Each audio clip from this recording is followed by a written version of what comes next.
So, huling checking kay Brutus bago natin ikarga. So, Matlog Sorsogon ang release nito sa Sunday, 362 km air distance yan. So, ayan yung condition niya. So, umuwi ka sana sa Sunday. Sasamahan niyo ako sa Sunday, abangan.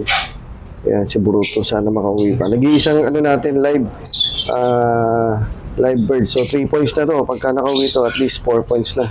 So, 7 laps nga pala yung laban. Ayan, ng old bird. So, pag sinabing old bird, naka-commercial wing. Hindi ibig sabihin matanda na yung ibon. Ayan, maganda-ganda to. Ayan, mamaya, dadalhin natin to sa loading station para ikarga siya. Ayan. Nagsubo na tayo ng magic beans para sa preparation sa niya, condition yan. Ganda na condition yan. Kalmado na. Oh. Okay guys, maraming salamat guys.